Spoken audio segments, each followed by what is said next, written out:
4부 이어서 시작할게요. 라스콜니코프는 경찰서 예신부로 포르피리 페트로비치를 찾아갑니다. 라스콜니코프는 포르피리를 만나는 걸 두려워하죠. 라스콜니코프가 이제 전당 잡힌 물건에 대해서 신고서를 갖다주고 피살된 노파의 관계를 물어보기로 했어요. 포르피리가 이제 약간 시간을 끌고 그 얘기를 잘 안 해서 라스콜니코프가 신문할 것이 있으면 빨리 하라고 하죠. 그래 자신이 마르멜라도프의 장례식에 갈 수 있다고 합니다. 그리고 이제 포르피리는 수사를 할 때 뭔가 가다 두고 하는 게 아니라 뭔가 좀 풀어주면서 자꾸 이제 그 주변의 사람들에게 이런저런 말들을 흘리는 방식으로 수사를 한다고 하죠. 그래서 정신적으로 불안하게 하고 미행당하고 있다는 식으로 계속 불안을 떨게 해서 자수를 하게 되는 그런 방법을 쓴다고 합니다. 그리고 이제 결국에는 양심이 있어서 수사기관에 그럴듯하게 거짓말을 해도 결국에는 쓰러져 버리는 사람들도 있다. 이런 이야기도 합니다. 라스콜니코프는 계속 이제 분노하면서 혐의가 있다면 체포해서 조사해달라고 하죠. 용서할 수 없다고 할 정도로 소리도 막 지르죠. 포르피리는 라스콜니코프가 경찰서에 쓰러진 이야기, 그것도 이제 병이 있고, 그리고 이제 다시 살인 현장에 갔을 때도 했었던 행동들, 이제 초인종을 누르고 피해에 대해 묻고 도끼 이야기도 하고 경찰서에 가자고도 하고 이런 이야기들이 포르프린을 다 듣고 있었던 거고 다 라스콜니코프에 대해서 알고 있는 것이죠. 그리고 이제 라스콜니코프가 병이 있다고 해서 병이 있다는 걸로 해서 도발을 이제 하게 되는 거죠. 도발을 하는데 이런 병으로 무죄를 선고받은 사람도 있으니까 살인 사건에 연루된다면 이렇게 연루돼서 이런 병으로 무죄를 선고받은 사람도 있다. 전문적인 의사를 만나라 이런 말을 합니다. 포르피리가 이제 이런 말도 하죠. 이 모든 일이 아까 전에 얘기했었던 그 모든 일이 의식이 혼미한 상태에서만 일어나지 않습니까? 포르피리는 혼미한 상태에 대해서 얘기하면서 도발을 더 해보는 거죠.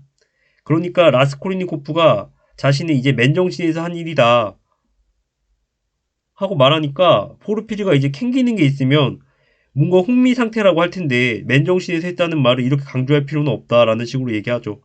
근데 이게 다 긁는 거예요. 강박관념이나 편집감 근상이 있는 그런 부분을 파고 있는 거죠. 그리고 이제 라주미인 얘기도 꺼내죠.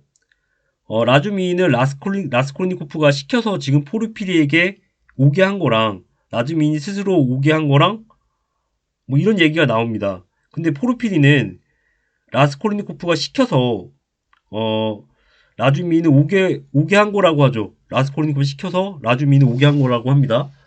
근데 이게 무슨 차이가 있을까? 이런 부분이 좀 이해가 안 갈 수도 있는데 자신이 라주미인보로 상황을 봐달라고 한다면 뭔가 의심을 살만 하잖아요. 라주미인이 스스로 가서 본 거면 이건 이제 괜찮은 거죠. 라주미인과 포르피리가 친척 관계에 있으니까 상황을 봐달라고 했으면 의심이 생기는 거겠죠. 라스콜니크가 이 말을 듣고 이제 막 분노를 합니다. 자신은 라주미인에게 그런 말을 한 적이 없다. 라주미인 스스로 간 거다라는 거죠. 라스콜니크가 화가 막 났어요. 이제 뭐 근데 이게 포르피리에게 라주민이 왔다고 해도 포르피는 이제 이거는 의심할 수밖에 없죠. 이걸 이제 확신할 방법이 없어요. 스스로 왔다고 하더라도. 그러니까 이제 막 이걸 이용하면서 또 이제 좀 긁어대는 거죠. 이제 처음부터 이제 하는 질문들이 뭘 말하냐면 포르피리가 결국에 이제 강박관념이나 편집감 증상이 얼마나 심한지를 봐서 유력한 사람으로 보게 되는 거죠. 더 유력한 사람으로. 어차피 무슨 말을 하든 포르피리는 이미 공기의 흐름을 잘 이용하는 것 같아요. 조금씩 긁어대면서 말이죠. 그럼 이제 라스콜니코프는 화를 내거나 조롱하거나 그럴 것이다라는 것도 염두에 둔 거죠. 포르피리가 원하는 건 강박관념이 심한 걸 알잖아요. 이제 그거를 더 끌어내고 싶은 거죠. 그리고 이제 라스콜니코프가 범인에게 있어서 최상의 발뺌은 숨기지 않아도 되는 것은 가능한 한 숨기지 않는 것이라는 점이라고 얘기하죠. 그리고 이제 포르피리는 주고 이제 분노하는 라스콜니코프를 보며 편집강 증세 그리고 이제 강박관념 같은 게 있다고 말하죠. 그리고 지금은 정말 조사할 생각이 없다라고 말합니다. 포르피리는 이미 자백으로 이 사람을 사건 해결할 수 있다고 생각하는 것 같아요. 이제 계속 이 자백을 이제 유도하는 방법을 쓰는 것 같거든요. 제가 보기에는. 예. 라스콜니코프는 정말로 혐의가 있다면 조사하라고 막 화를 냅니다.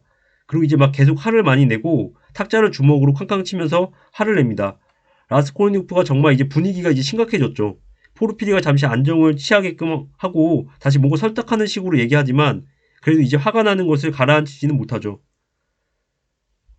라스콜니코프가 이제 화를 더 내요. 이제 물증도 없으면서 자신을 긁고 있다. 이런 식이죠. 더 분위기가 고조되고 있었어요. 배심원이든 누구라도 다 나오라고. 근데 이제 갑자기 포르피리의 예상과는 다르게 니콜라이가 와서 이제 거짓 자백을 합니다. 포르피리가 선물을 준비했다고도 하는데 문을 열어봐라. 문도 잠겨 있고 열려야 하는 타이밍이었는데 그 타이밍에 갑자기 니콜라이가 와서 자백을 한 거죠. 이제 문이 선물이 있다라고 준비하면서 문이 잠겨 있었는데 열려고 하는 타이밍에 그 니콜라이가 와서 자백을 한 거예요. 그리고 이제 라스콜니코프에게는 미안하다고 하죠. 계속 이제 의심하는 식으로 긁어대다가 니콜라이가 자백하니까 의심해서 미안한 거죠. 근데 이것도 이제 안심시키고 들었다 놨다가 하는 것 같아요. 라스콜니코프가 자백을 하게 하려고 이런 방법을 쓰는 거죠. 그리고 이제 문이 닫힌 곳에 깜짝 쇼가 있었다고 하는데 이제 문을 여는 것을 보여주지 않죠. 왜냐하면 이미 그 니콜라이가 와서 자백을 해버려서 그럴 필요가 없어졌어요. 그리고 이제 서로 약간 화해 분위기가 흐릅니다. 화를 냈다 뭐다 얘기하고 개인 장례식에 가냐고 이제 다시 물어보죠. 그리고 이제 라스콜니코프가 막 비꼬는 거죠. 어차피 이제 희극적이다. 그러니까 니콜라이를 살인자로 심리전으로 계속 괴롭혔고 살인자가 아니다라고도 괴롭힐 테니까.